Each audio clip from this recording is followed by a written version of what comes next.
Muy buenos días amigos con ánimo de lucro. Lo primero antes de iniciar este video es mandarle mi apoyo y solidaridad a todas las personas afectadas por la DANA en Valencia y a quienes se encuentran allí trabajando desinteresadamente para mejorar un poco las condiciones de vida de todos estos afectados. Y señalar una cosa especialmente a la comunidad cubana en Valencia, y bueno, todos los cubanos en general estamos en deuda con Valencia por un aspecto fundamental.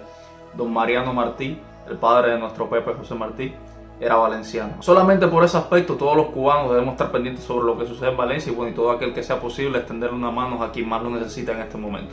Bueno, muchas gracias e iniciamos este video.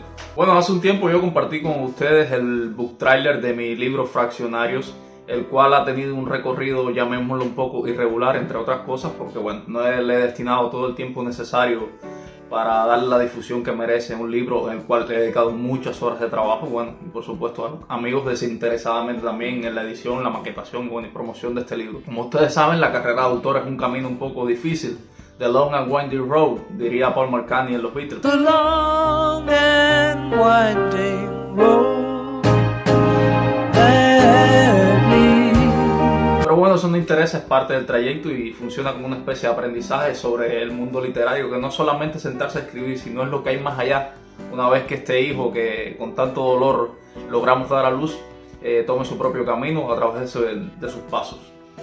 En este video entonces quisiera compartirle la génesis de algunos de los cuentos que componen mi libro Fraccionarios, pero primero un comercial. No todos los días se mata un héroe, pensó al conocer la noticia sobre el privilegio de ser escogido para formar parte del pelotón de fusilamiento. Llevaban meses confeccionando una cama donde pretendían dormirte, pero más que cama era un lecho de Procusto, la reserva para el hotel de los expulsados. Aquí solo quedaron los viejos gorriones, acostumbrados o incapaces de no hacer nada más que permanecer a la buena de un amanecer diferente. Te voy a contar mis locuras como si fuera una serie, algunas ciertas y otras no tanto. Después, arréglatelas como puedas para descubrir lo verdadero en las narraciones de un borracho reconocido con ínfulas de escritor anónimo. Si haces una transcripción de todo esto, quien lea pensará que el protagonista, o sea yo, es tan irreal que simplemente no es posible que exista una persona así.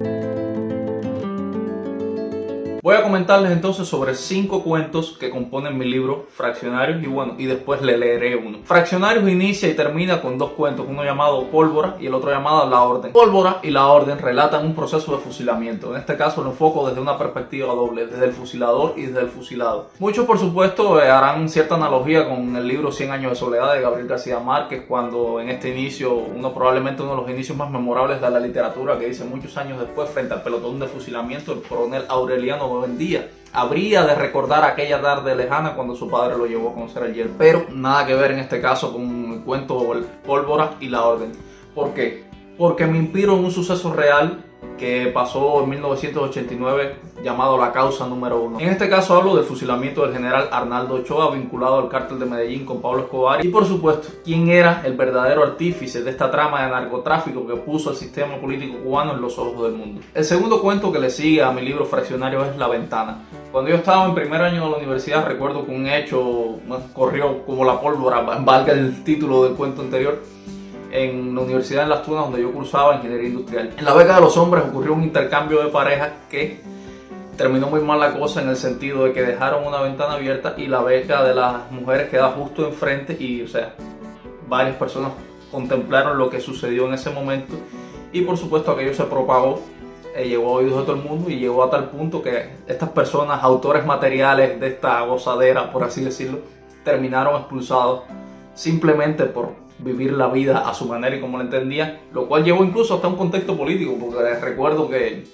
en medio de todo este proceso que terminó con la expulsión de estas personas, se sentó un oficial de la seguridad del Estado a comentarnos sobre la importancia de mantenerse informado de las noticias y qué sé yo y qué sé cuándo, y tocó el tema de este trío, cuarteto o lo que haya sido en ese momento, pero para mí resultó inverosímil, ¿entiendes? Expulsar de la educación superior a unos estudiantes que si bien dentro del marco de comportamiento de la universidad habían cometido una violación, expulsarlos creo que fue una medida verdaderamente drástica y de esta manera lo enfoco con un personaje llamado Atila García, que es cursante de Ingeniería Industrial, que es un poco mi alter ego en esos años. Otro cuento que compone mi libro Fraccionarios es El reflejo de las letras. En un mundo alternativo donde estos comportamientos de machismo, llamados también heteropatriarcales, son en realidad las mujeres las que incomodan con sus comportamientos que desde la óptica de este presente se pudiera decir machista, pero en realidad son las mujeres quienes acosan a los hombres en la calle, propician momentos muy incómodos que por supuesto uno a la medida que ha ido creciendo y se ha dado cuenta cuán erróneamente ha actuado en la vida respecto a las mujeres,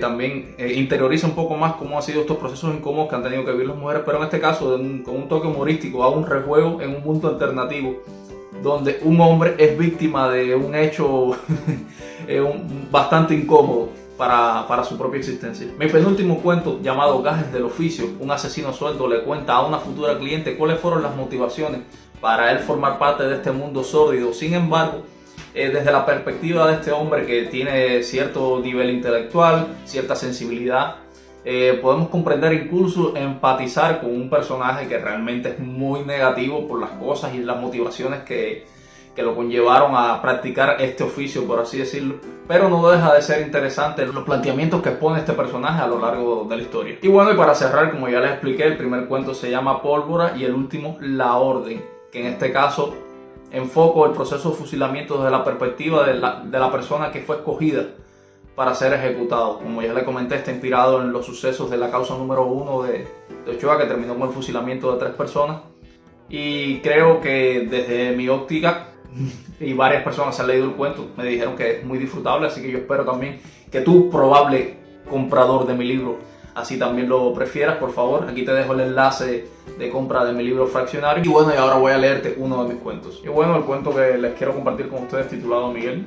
En estos mismos años de universidad, el que era presidente de la FEU de la escuela resultó removido de su cargo, no expulsado, bueno, por circunstancias de fuerza mayor, porque realmente era un estudiante muy popular entre nosotros, pero su posición es incómoda, estar cuestionando constantemente al profesorado y representar a los estudiantes, bueno, dentro de lo que cabe en el contexto político cubano, que bueno, la universidad es uno de los mayores lugares que tienen puestos los ojos, porque por supuesto la juventud tiene que estar todo el tiempo vigilada, más allá de lo que conocemos como la realidad de Cuba. Bueno, Miguel resultó removido de su cargo porque generaron una trama de sembrarle en la computadora de la FEU, o sea de la Federación Estudiantil, una película para adultos, la cual fue borrada, y casualmente un tiempo después llegó una inspección informática donde descubrieron dicha película. Y bueno, fue todo un proceso, nos reunieron a varios estudiantes y bueno, inspirado en ello escribí este cuento. Tú lo sabías, Miguel, fueron demasiado permisivos contigo. No bastaba la asistencia casi total de los alumnos a cada acto, mostrar cumplidos los objetivos en los balances provinciales y, como si no fuese suficiente, lidiar con los enviados de la FEU Nacional. Tenían que fiscalizarte porque las cosas iban demasiado bien en la universidad. Cuando saliste electo presidente, tu antecesor, muy parco, solo dijo: haces lo que te mande la rectoría y todo estará bien. ¿Cómo lo que me mande la rectoría? ¿Para qué votaron por mí los estudiantes? ¿Y qué pasa con lo que queremos nosotros? Te preguntabas en silencio mientras subías las escaleras al día siguiente, cuando tendrías el primer despacho con la rectora. No bastaba, Miguel. Para colmo, tus notas eran las mejores de la clase cuando apenas asistías al aula, y aquel profesor intentó dejarte sin derecho a pruebas por ausencias no justificadas. Sabías perfectamente que no eran las faltas a clases, sino por el turno donde lo dejaste en ridículo, por aquella estupidez que en el país no existían clases sociales. Profe, ¿en serio usted cree eso?, le dijiste. Claro que sí, nuestro proceso político erradicó toda clase de diferencias sociales. Nati, ¿cuánto costaron tus zapatos?, preguntaste a la trigueña que todas sus vacaciones iba a Varadero y desde que empezó el curso había cambiado 3 veces de teléfono móvil. No sé, me los trajo mi papá de Dominicana, respondió ella sin ocultarlo. Miguel, creo que se está yendo de objetivo la clase. Esto no es lugar para... ¿Y tú, Rubén, cuánto costaron tus zapatos? Rubén no respondió, solo extendió las botas militares que llevaba por calzado. No hacían falta más palabras. Entonces, profe, ¿hay o no hay? Miguel, no voy a entrar en discusiones con usted sobre ese asunto. Continúo con la clase. Por supuesto que llegó a los oídos de la rectoría tu cuestionamiento en una clase del secretario del partido de la universidad. ¿No pensaba en la imagen de ese revolucionario frente a sus alumnos en la clase de preparación política, Miguel? Piense que le está haciendo juego al enemigo, que pretende desvirtuar a través del consumismo nuestros valores sociales, especialmente en la juventud. Pero tu respuesta lo dejó en blanco. ¿En serio pensaban que un par de zapatos iba a cambiar un sistema? La cara del vicerrector parecía un espasmo. Tan revolucionario que se las daba, y su nieta, alumna mediocre, estaba por Brasil como parte de un intercambio de estudiantes. Observaste de cerca la cara de un oportunista, en el ideal que solventaba sus viajes al extranjero, que, sin embargo, fue el encargado de mandar a cerrarle los martes el cine porque el material exhibido atentaba contra la moral revolucionaria, y podía funcionar como un espacio para diversionismo ideológico. No pudiste disimular la carcajada aquella tarde nuevamente en la rectoría. Primero las películas y ahora unos zapatos. Eras demasiado incómodo para ellos, Miguel. Sin embargo, no podían ir en contra de las elecciones.